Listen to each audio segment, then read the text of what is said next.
Bienvenidos todos ustedes a este canal, Diego en la Lucha. Mucho hemos hablado en este canal sobre el conflicto que se está llevando a cabo en territorio ucraniano y en cada publicación tratamos de sustentar nuestros análisis porque en definitiva el 80% de los grandes medios convencionales y digitales están en las mismas manos. En infinidad de ocasiones mencioné que para ser un jugador de alto nivel, tanto en el terreno político como en la guerra, el arte del engaño es el ingrediente fundamental para lograr imponerse al enemigo. Y también hay que entender que la política no es más ni menos que la guerra por otros medios. Todos nosotros realizamos hipótesis y distintos escenarios mentales sobre lo que realmente está ocurriendo en el terreno bélico y político. Pero tenemos que sincerarnos porque la enorme cantidad de variables e información con la cual no contamos y que maneja solo un pequeño grupo selecto de personas hace que se nos haga muy difícil acertar con las verdaderas intenciones de los que lideran todo esto. Déjenme hacer un paréntesis y mencionar que la mayoría de redes sociales tienden a censurar muchas imágenes e incluso temas específicos, y por eso les digo que en mi canal Telegram,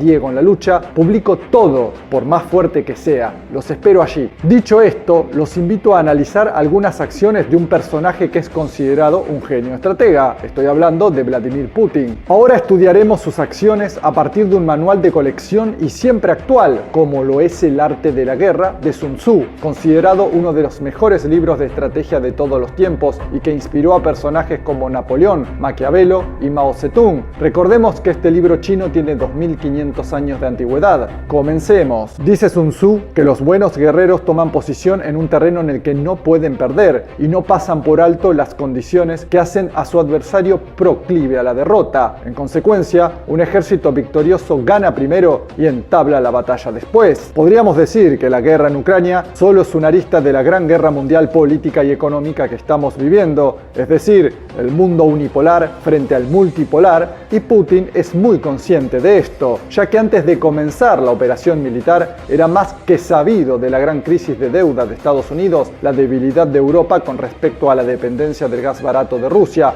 el crecimiento económico de China, la imperiosa necesidad de Estados Unidos de apoderarse del petróleo venezolano, lo cansado que está el mundo de las imposiciones y sanciones imperialistas, etc. Todo es un conjunto de dinámicas que hacen que Rusia tome la decisión de que es el momento de entrar a Ucrania. Sun Tzu nos explica que un maestro experto en las artes marciales deshace los planes de los enemigos, estropea sus relaciones y alianzas, le corta los suministros o bloquea su camino, venciendo mediante tácticas sin necesidad de luchar. Como dije hace unos momentos, apoderarse de las reservas petroleras más grandes del mundo, o sea las venezolanas, era y sigue siendo crucial para el sistema imperial anglosajón, ya que con ella podría tener una fuente casi ilimitada de energía para su sistema social y tecnológico, para su ejército y para controlar los precios del mercado, lo cual les daría una clara ventaja estratégica. Podrían, por ejemplo, venderle esa energía a Europa más barata y perjudicar la economía de aquellos países que exportan gas y petróleo, como lo son Irán y Rusia. Con respecto a estropear las alianzas de tu enemigo, creo que no hace falta explicar lo estratégico que ha sido Putin junto a su aliado Xi Jinping, ya que países muy importantes como Turquía, India y nada más y nada menos que el máximo exportador de crudo, Arabia Saudita, continúan tejiendo relaciones muy importantes con ellos, tanto que el comercio en yuanes comienza a ser una realidad y el fortalecimiento del bloque BRICS es algo imposible de frenar a estas alturas. Активизируются контакты российских деловых кругов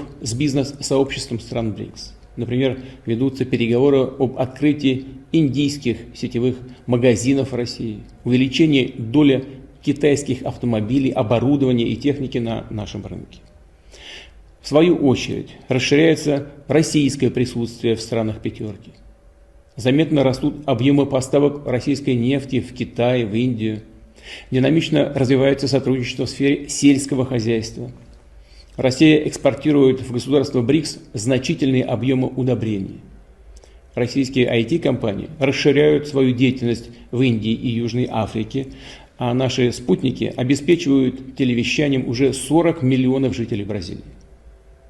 Совместно с партнерами по БРИКС ведется разработка надежных альтернативных механизмов международных расчетов. Российская система передачи финансовых сообщений открыта для подключения банков стран пятерки. Идет расширение географии и использования российской платежной системы МИР. Прорабатывается вопрос о создании международной резервной валюты на основе корзины валют наших стран. Una frase muy cierta del arte de la guerra es que un gobierno no debe movilizar un ejército por ira y los jefes militares no deben provocar la guerra por cólera. Recordemos que en 2014 el presidente ucraniano de esa época, Viktor Yanukovych, quien tenía buena relación con Rusia, sufrió un golpe de estado que terminó sacándolo del poder y dejando a Ucrania en manos de políticos prooccidentales. En ese momento Putin, con total frialdad, impulsó un referéndum con los habitantes de la península de Crimea, quienes eligieron pertenecer a la Federación de Rusia, logrando la anexión, y el mandatario ruso un gran triunfo en lo que respecta a tener un lugar de gran importancia geoestratégica, como lo es el Mar Negro, ya que conecta con el Mar de Mármara por el estrecho de Bósforo y con el Mar Egeo por el estrecho de los Dardanelos, y esto es clave para el control del transporte y el comercio. Recordemos que en Crimea se encuentra una importante flota rusa. Vladimir Putin sabía que actuar emocionalmente hubiera sido perjudicial y esperó años para prepararse para el actual enfrentamiento. Continuó la producción de armamento y los habitantes de Donbass, luego de sufrir tanta oscuridad, estaban listos y ansiosos para sumar sus milicias a la operación especial para lograr la liberación. Corresponde al general ser tranquilo, reservado, justo y metódico, nos dice Sun Tzu. Recordemos que algo estratégico para el presidente ruso fue llamar a todo esto operación especial y no guerra, atacando puntos militares estratégicos y tratando de evitar bajas civiles para que esta propaganda, basada justamente en estos hechos, no pegue en la comunidad internacional, y lo está logrando porque las alianzas se siguen afianzando con otros países y de hecho muchos se están sumando a la idea de crear nuevos sistemas financieros por estar hartos de las sanciones occidentales a través del sistema SWIFT. Todo el arte de la guerra se puede resumir en una sola palabra: el engaño. Por lo tanto, si quieres fingir desorden para convencer a tus adversarios y distraerlos, primero tienes que organizar el orden, porque solo entonces puedes crear un desorden artificial, nos explica Sun Tzu. Según medios occidentales como Infobae y sus fuentes anónimas, el objetivo de Putin era tomar Kiev en una operación relámpago, pero según analistas, la intención de Putin fue distraer la atención de su enemigo en dirección a Kiev, para luego tomar Donbass como finalmente sucedió. Con respecto a lo sucedido con el grupo privado militar Wagner y la supuesta revuelta, habría que preguntarse hasta dónde no fue todo creado artificialmente para desconcertar al enemigo, ya que por un lado se lo anima a seguir avanzando y así quedar expuesto, y por otro lado recordemos que miles de soldados de Wagner se fueron para Bielorrusia luego de la supuesta revuelta y están bastante cerca de Kiev, por cierto.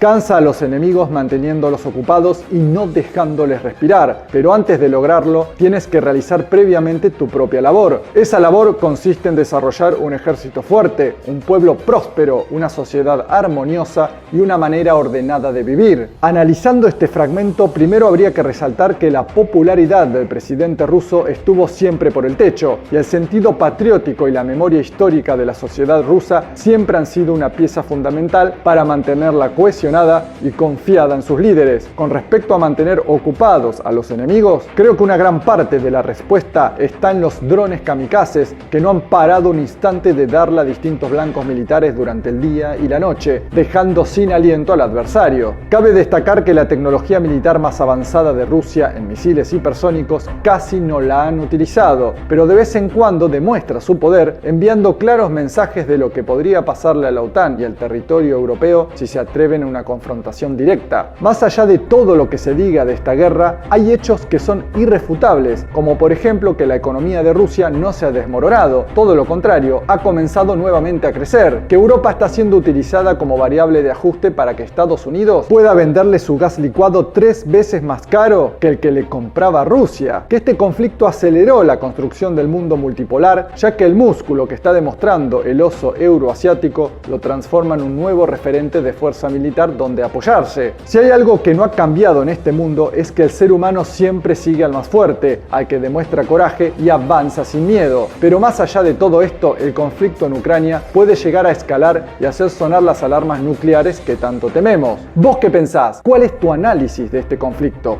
Leo tus comentarios, te pido que te suscribas a mi canal, actives la campana de notificaciones en la opción todas, le des pulgar arriba y compartas. Muchas gracias.